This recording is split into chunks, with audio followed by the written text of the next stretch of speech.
Entre 10 et 20 des hommes auraient vécu une agression sexuelle au cours de leur vie au Québec, mais ce taux, dit-on, pourrait être sous-estimé. Et on va vérifier tout de suite avec le directeur général du ROCAS. Le ROCAS, c'est le regroupement des organismes québécois pour les hommes agressés sexuellement. C'est M. Samuel Dussault qui est là. Bonjour. Bonjour. Je trouve ça très important, intéressant. Ça m'a beaucoup interpellé, ce rapport, cette étude que vous avez menée. D'ailleurs, tout d'abord, quel a été l'élément déclencheur de ce premier rapport que vous menez, là? En fait, le premier rapport est venu de... ça fait seulement 1 an que je suis en poste, puis il existait peu d'informations qui regroupaient toute l'information sur les organismes qui offrent un service à ces hommes-là, à ces hommes qui ont vécu des agressions sexuelles. Fait que c'est parti de moi qui a visité tous les organismes communautaires qui offrent un service, d'aller voir c'est quoi leurs besoins, c'est quoi leur réalité. Puis j'ai ajouté justement tout l'aspect de la recherche pour rendre ce sujet-là beaucoup plus visible. Parce qu'on parle souvent des violences faites aux femmes, ça fait grand bruit, beaucoup de féminicides, il y en a beaucoup trop, on s'entend tous là-dessus, mais ça met souvent en dessous le fait qu'il y a des hommes justement qui vivent ce genre de situations-là. Puis je ramène les statistiques dans le giron de notre conversation, entre 10 et 20 donc des hommes qui auraient vécu une agression sexuelle au cours de leur vie au Québec. Le taux qui pourrait être sous-estimé, même on pense que le chiffre pourrait être beaucoup plus élevé. Pourquoi? Quelles sont les raisons? Il y a plein d'obstacles. En fait, justement, les enjeux de demande d'aide. On sait en général que les hommes vont moins chercher les services, d'aller demander de l'aide. Il y a aussi des enjeux de reconnaître ce qu'ils ont vécu comme une agression sexuelle. Les hommes, de ce qu'on sait, vont avoir beaucoup plus de difficultés à identifier ce qu'ils ont vécu dans le passé comme une agression sexuelle. Donc, ça fait que ça cache encore. Il y a aussi qui ont de la difficulté à reconnaître les conséquences. Donc, ça fait en sorte qu'ils n'iront pas nécessairement en parler ou ils n'associeront pas ça aux violences sexuelles. Donc, cette multitude-là de facteurs fait en sorte que probablement le taux qu'on connaît de 10 à 20 qui est historiquement assez stable, on voit maintenant qu'il peut être beaucoup plus élevé quand on fait des recherches plus approfondies, là. Ouais. Une autre chose qui est consternant dans votre rapport, on dévoile entre autres que les jeunes hommes qui sont de la communauté LGBTQ+, on pense à gays, bisexuels entre autres, seraient 5 fois plus susceptibles d'avoir vécu des abus sexuels dans l'enfance comparativement aux hommes hétérosexuels.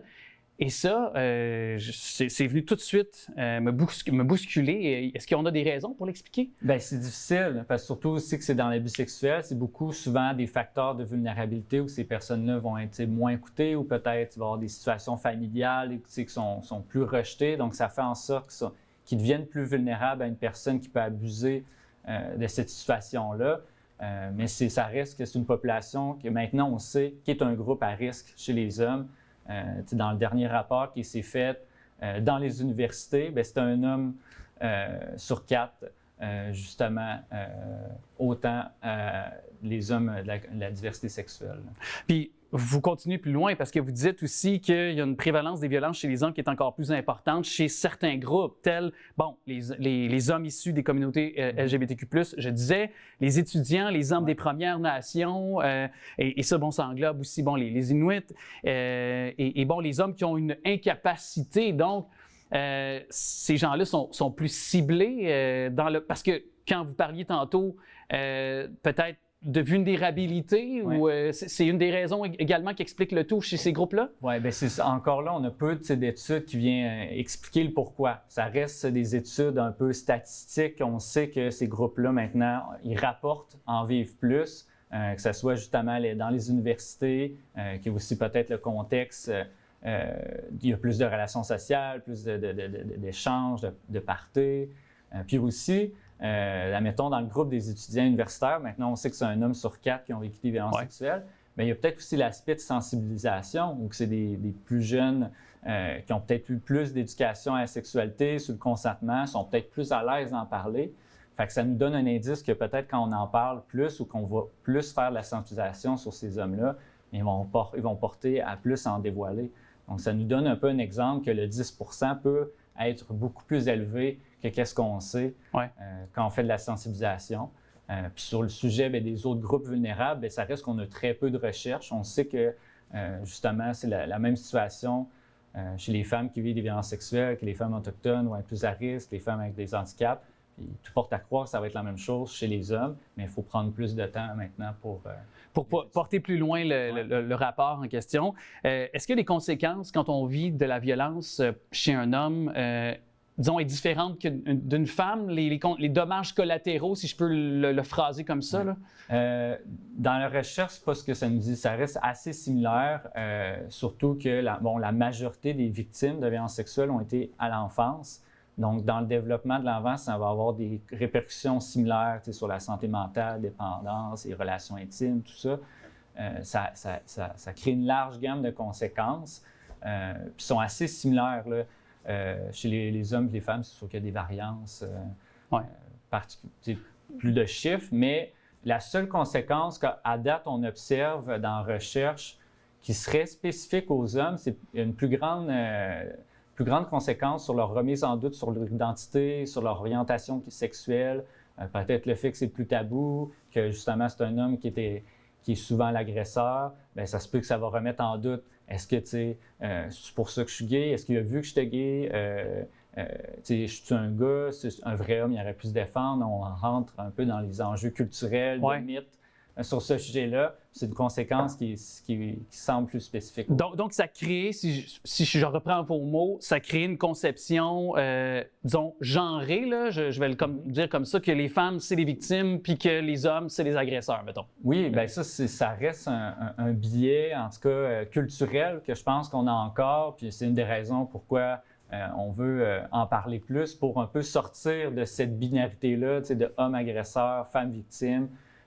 Puis de toujours rester dans cette conception-là des violences sexuelles, bien, ça invisibilise justement les hommes puis toutes les autres personnes de la diversité de genre qui peuvent vivre des violences sexuelles. Puis tu sais, je l'évoquais tantôt, puis c'est pas pour non plus, disons, balayer du revers de la main les histoires de féminicide, mais le fait de relayer, on a déjà évoqué le fait que, puis je fais l'amalgame, puis la parenthèse va se fermer rapidement, mais que parce qu'on parlait de suicide, qu'on en faisait les manchettes, que ça avait une incidence sur des gens qui avaient peut-être cette envie de, malheureusement, passer à l'acte. Mm-hmm. Est-ce que le fait de par votre expérience, le fait que vous avez parlé aux organismes, le fait qu'on rapidement et souvent, on y va, on en fait la grande manchette, féminicide, est-ce que ce genre de manchette-là qui frappe l'imaginaire peut aussi être négative aussi pour les hommes, pour continuer justement, quand on parlait de conception genrée aussi, de ce qu'on voit là, dans la façon de traiter les informations pour les médias?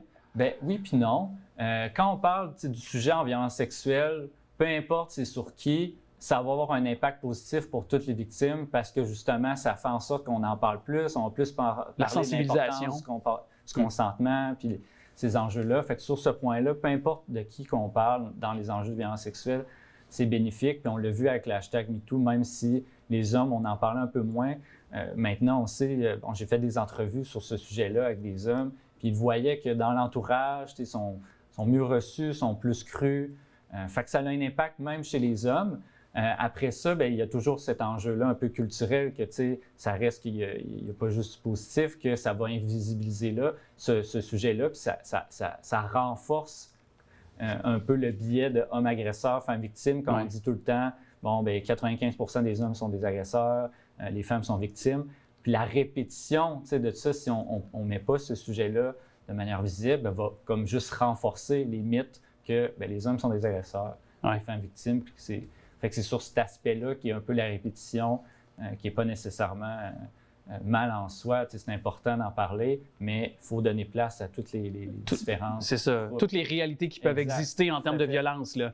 Aussi, il nous reste environ une minute, M. Dussault, mais il y a les personnes âgées aussi. Moi, je pense aux personnes âgées qui, des fois, ont vécu toute leur vie, je vais emprunter l'expression dans le garde-robe, et qui, par peur de représailles, de jugement, pour toutes sortes de raisons, décident de ne pas, parce qu'ils ont peur peut-être aussi d'être victimes de violences, de préjugés aussi.